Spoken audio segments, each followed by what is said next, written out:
sé, porque todos estamos escuchando por estos días el tema del cónclave, de la elección del nuevo Papa, y queremos evacuar muchas dudas, y por eso es que invitamos y agradecemos muchísimo la deferencia de que nos esté acompañando aquí en estudios a Néstor da Costa, que es sociólogo especialista en sociología de la religión. Bienvenido, ¿cómo estamos? ¿Todo bien? Muy bien, gracias por la invitación. No, gracias a ti por aceptar la invitación. Qué día especial, ¿no? Para la Iglesia Católica y en realidad para el mundo, porque estamos hablando de que se va a elegir a un líder mundial. Sí, normalmente los papas tienen un nivel de trascendencia porque no solo se ocupan de asuntos religiosos propios de la comunidad católica, sino de cómo eso se refleja en la comunidad internacional.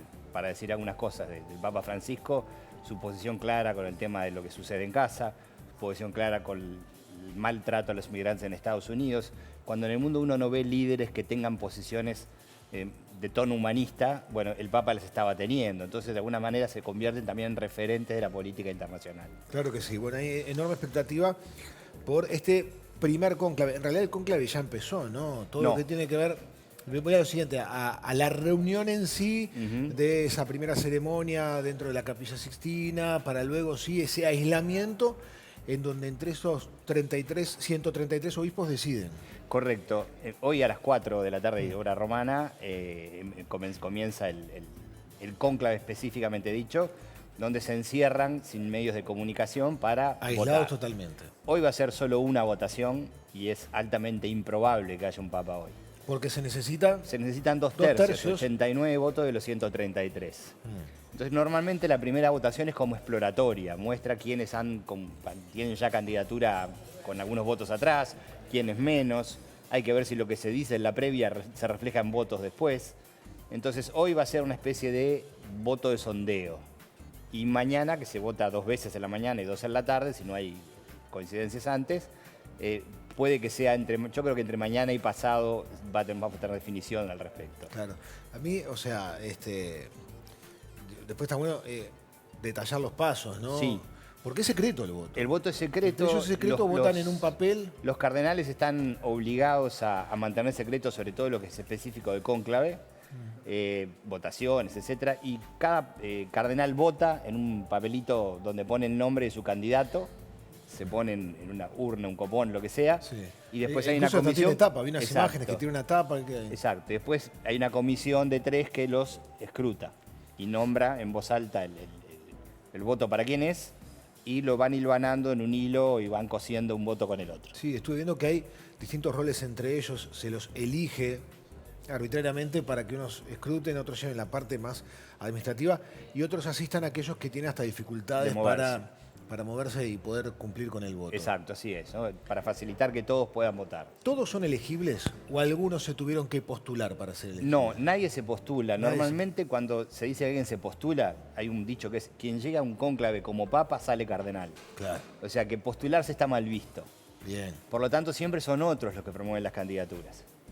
En algunos casos se llaman los cardenales electores, que tienen ya un peso, una tradición, un prestigio, que intentan volcar el voto hacia quien les parece que sea correspondiente en cada momento. Todos votan sí, todos pueden ser candidatos, los que están ahí adentro todos pueden ser candidatos. Formalmente puede ser candidato gente que no esté adentro del cónclave. ¿Ah, sí? Porque formalmente cualquier católico bautizado puede ser papa. Ah, Pero en los hechos no sucede así, solo sucede Claro. que los cardenales que están allí son los que resultan electos papas. Estamos hablando de que, como comentaste en esta primera votación, se precisan 2 tercios para ser elegido, para elegir un nuevo Correcto. papa, para designar un nuevo papa, para que la fumata sea de humo blanco y aparezcan en el balcón Exacto. ese anuncio de Habemos Papa. Ahora, conforme pasen las distintas votaciones, ¿se baja ese número de 2 tercios o siempre hay que llegar? No, siempre que llegar a 2 tercios, hay una norma que es que después de 34 votaciones, si no hay quien tenga 2 tercios, solo se puede votar a los 2 más votados en la última. Ahí va, hasta ahora, por ejemplo, hay una votación, la primera. No es que la segunda se elige entre los más votados. No. Vuelven a ser todos elegibles. Todos elegibles de Se empieza de nuevo. cero. Lo que pasa es que la cantidad de votos ya empieza a marcar tendencias Claro. y uno podrá afiliarse a quien entienda que está más cerca de lo que piensa que debe ser y otros a otro. Entonces ahí empieza la pugna que mueve los votos y que la votación siguiente puede ser bastante distinta. De hecho, el cónclave pasado, que terminó electo Bergoglio como Francisco, el cardenal Scola, italiano, estaba convencido que la conferencia episcopal italiana estaba convencido que tenía los votos para hacer, y es más, cuando salió de Fumata Blanca, mandaron una felicitación. Ah, sí. Porque tenía un candidato que a priori tenía muchos votos, pero que después nunca logró superar el umbral para llegar a los 89, ¿no? Claro. Y terminó siendo un desconocido para ese momento como Bergoglio. Por lo tanto, acá la votación va a ser entre los candidatos de las dos principales tendencias que están en juego, que es la tendencia que quiere más institución, más cuidado de los dogmas, las normas, la moral, y la tendencia que dice volvamos más a lo sencillo del evangelio originario, que es un poco la de Francisco, ¿no? Entonces, esas dos tendencias están en pugna por incidir en el nombramiento del nuevo Papa. Claro. Y por lo tanto esas tendencias tendrán también sus candidatos. Claro. Yo leí por ahí, mientras me informaba para la nota, que hay 14 nombres fuertes, básicamente, de los elegibles. Y hay, voy a lo siguiente, no quiero decir lleva y trae, pero negociación. A ver, hasta el momento que empieza el cónclave, se las está negociaciones son permanentes. Me imagino yo que desde que se murió el Papa en adelante, el celular no ha dejado de funcionar. Desde ese momento, exactamente. Por lo tanto, ahí empieza toda una movida de consultas, de acumular en determinados candidatos o no, quién queremos que llegue, quién no queremos que llegue. Y ahí puede pasar que se tranque la votación y que aparezca un candidato que no está en ninguno de esos 14, por ejemplo, como fue el caso de Wojtyla, Juan Pablo II. Juan Pablo II. Se trancó la votación y no apareció un candidato de consenso y se eligió un candidato que era más desconocido, ¿no? Claro. Porque estaba más trancada. No pasó en el caso de Bergoglio, que fue muy rápido, y en el Ratzinger también. O sea que en estos momentos se debe estar negociando. Sin duda. Hasta que llega a esa instancia del encierro. Claro. En donde ahí... Sí, pero comen juntos, desayunan juntos, almuerzan juntos. Ahora, pero cuando empieza la votación en sí... También, porque de mañana hay 2 votaciones, después hay que almorzar.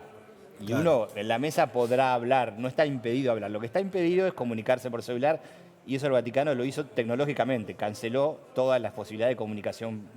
Sí, todas las ondas que pueda haber. Bloqueó todas las ondas dentro del Vaticano. Está muy bien. Después esos votos se cocen y se queman. Se van cosando en cociendo. un hilo grande, y cuando se queman es al final de la mañana o al final de la tarde, si no hubo consensos, se queman.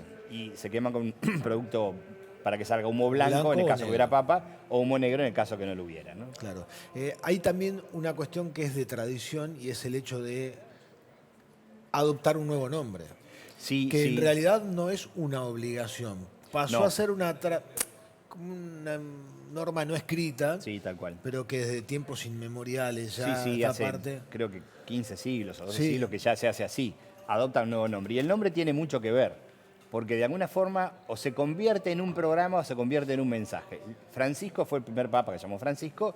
Su programa era la sencillez, la humildad, los pobres, los excluidos de la tierra, ¿no? Francisco de Asís. Juan Pablo II fue un poco distinto, porque adoptó los nombres de los 2 papas renovadores en el Concilio Vaticano II, pero actuó en sentido contrario. Así que su nombre fue para tranquilizar lo que iba a ser, no tanto como un mensaje de identidad, ¿no? Claro. Entonces el nombre va a mencionar, va de alguna forma marcar algo también. Claro, es una manera de ya indicar cuál va a ser el camino de su papado, ¿no? Alineado a o transmitir un mensaje tranquilizador, aunque después en los hechos pasen otras cosas. Está muy bueno. Tenemos algunos nombres que hemos seleccionado dentro de estos 133 cardenales que son elegibles.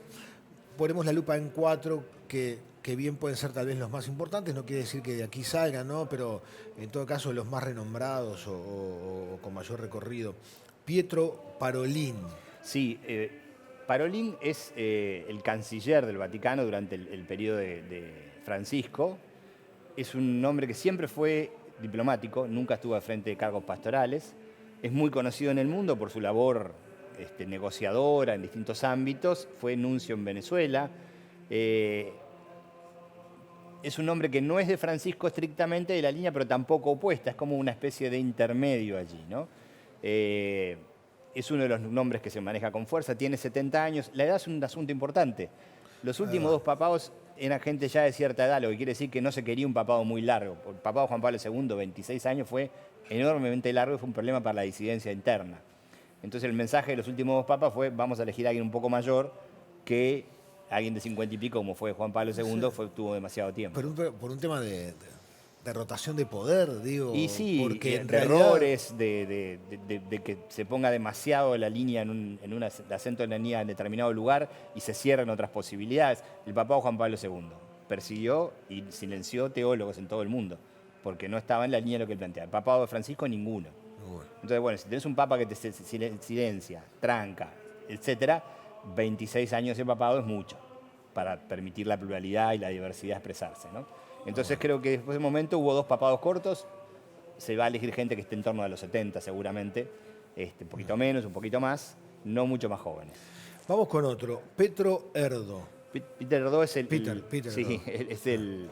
es de Hungría, es uno de los candidatos que es nombrado cardenal por Juan Pablo II, es de una línea mucho más tradicionalista, más, no sé si la palabra conservadora cabe, pero más tradicionalista, más fijada en la doctrina, en los ritos, en la moral, y menos en esto de la cercanía con los más excluidos y con la vivencia más directamente, ¿no?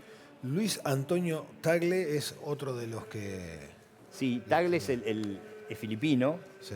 es un hombre de 67 años y podríamos decir que es el que parece más cercano a la línea de Francisco. ¿Sí? El hombre que tenía mucha Joven, cercanía 67 años, joven. para ser papa joven, sí, 67 años. Quizá no sea, no termine siendo papa porque tendrá es tan clara su línea acerca de Francisco que sea bloqueado por quienes no quieren un papa similar a Francisco. Y Matteo Zuppi, Zuppi es un cardenal italiano, cardenal de Bolonia, está muy vinculado a la comunidad Santo Egidio en Roma y ha estado vinculado al Papa en cuanto a que le ha pedido misiones de paz en Rusia y Ucrania y en otros lugares. Es un hombre más moderado y es un italiano. Tiene 69, si no me equivoco. Son los que se mencionan, pero yo no pondría las manos en el fuego por ninguno. no. Porque la negociación que se va a dar en la votación va a depender mucho de si hay un candidato que arrase o si hay un candidato que sea fuertemente vetado. Digamos así, yo no quiero que el candidato sea pro Francisco. Entonces, bueno, vamos a intentar vetar al más fuerte pro Francisco. Tendrás que negociar con otro. O al revés, yo quiero un candidato más pro Juan Pablo II. Entonces Claro. tendrás que vetar al que está más en esa línea y querer otro. Entonces, esa negociación se traduce en números. ¿Cuánto estás de los 89 votos? A mí me da la sensación que esas últimas elecciones, o las últimas elecciones, fueron de un extremo al otro, ¿no? Yo no sé si Ratzinger venía de una línea distinta a la de Juan Pablo II. No. Y a su vez, cuando Ratzinger renuncia, se va por otro camino distinto, Exacto. el de Francisco. Juan Pablo II fue un papado muy largo, muy estricto, muy duro, y Ratzinger había sido el hombre que estaba en la Congregación para la Doctrina de la Fe y había sido un hombre duro en censurar teólogos, etc. Es electo en parte como continuación de Juan Pablo II, era su mano derecha en eso. Claro. Pero Ratzinger no era Juan Pablo II, no tenía ni la capacidad comunicativa, era un teólogo de fuste, pero no tenía capacidad de manejar la iglesia y se encontró con 2 graves problemas, que eran las finanzas del Vaticano y los abusos sexuales, que él mismo dijo en una homilía: en el Vaticano hay mucha mugre por barrer, Sí. y que se dio cuenta que él no podía pelear con eso. Y renunció. Y su renuncia marcó que quien viniera tenía que tener un fuerte compromiso con esos 2 temas. Claro. Entonces, Francisco termina siendo papa, entre otras cosas, porque viene con un fuerte compromiso de temas que efectivamente se dedica a ellos con fuerza, ¿no? Crea unas comisiones antipederastia, crea normativa en todo el mundo, sanea las finanzas, las transparenta, etcétera, ¿no? Por último, hay un uruguayo ahí. Sí, Está Daniel Sturla, arzobispo de Montevideo, que vota, pero puede ser elegible. puede ser, sí. Los 133 pueden. Él está en una línea cercana a Francisco por una cuestión vinculada hasta lo geográfico, costumbres, tradiciones, pero en cuanto a su formación o en el desarrollo de su carrera No, como sacerdote. no podemos decir que sea un hombre de Francisco. Más bien ha sido crítico en algunos aspectos de las decisiones del Papa y lo ha expresado públicamente en su carta pastoral, en el tema de la bendición a aquellas personas de distinto sexo que tienen matrimonio. Y en estos días sus declaraciones van por el lado de enfatizar la doctrina. Así que no me parece que venga por el lado de Francisco. Bueno, no sé si podemos tener cierta expectativa de cómo le puede llegar a ir o no, pero no es de los nombres que aparecen. Para ser un papa, ponele que en el peor de los bloqueos entre distintos bloques hay que negociar con intermedios. Y ahí sirve mucho si sos conocido o no. ¿Cuán conocido sos Claro. por el resto de los cardenales? Claro. ¿Cuánta confianza te tienen? ¿Cómo te destacaste en tu rol en tu propia diócesis o en otros lugares? Y Uruguay tiene la ventaja que no tiene poder, porque es un país tan pequeñito, pero tiene el poder de votar a un papa. Entonces, teóricamente cualquiera de los intendentes puede ser. Me parece que en este conclave Sturla no tendría posibilidades frente a todos los demás que están en el escenario. Si uno ve los currículos de los 4 que mencionaste, son currículos muy pesados, con mucha trayectoria, al frente de dicasterios romanos, al frente de misiones de paz en el mundo en guerra.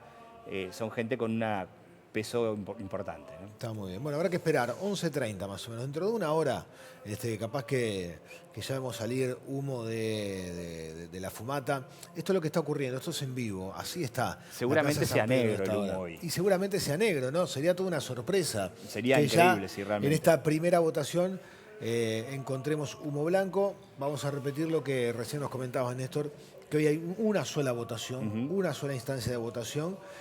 Mañana ya pasaremos a 2 en la mañana y 2 en la tarde. Correcto. Y así hasta llegar entonces a ese número de 2/3 de votos para un mismo para un cardenal, candidato, ¿no? un candidato. Si en 3 días no se pusieron de acuerdo, se toman un día de descanso. Bien. Para no bueno bloquear eso. las O sea que las estamos negociaciones. hablando de que si acá al viernes no hay acuerdo, el sábado hay descanso. No, viernes, sábado, domingo. Hoy es miércoles. Jueves, viernes y sábado. 3 Miércoles, días. jueves. El domingo descansarían. Ah, ok, o sea, pero hoy sería el 4º día, son 4 días de votación. 3 días, hoy no se cuenta porque es simbólico. Ah, hoy no se cuenta, se hoy no lo cuenta, contás, sí, está. se cuenta, pero es una votación más indicativa. O sea que si no hay acuerdo, el domingo que tenemos acá elecciones, no tendremos otra información que distraiga. decir que no hubo acuerdo. Claro, exactamente. Muchas gracias No, un gustazo, por gracias explicar por la con tanta invitación. claridad todo esto, que en realidad, bueno, mantiene expectativa en buena parte del mundo, más allá de cuestiones que tengan que ver con la fe, con el catolicismo y cómo viven precisamente los integrantes de la comunidad católica esta instancia de la elección de un nuevo papa. Néstor da Costa, sociólogo especialista en sociología de la religión, estuvo respondiendo a estas preguntas del Yo Me Pregunto.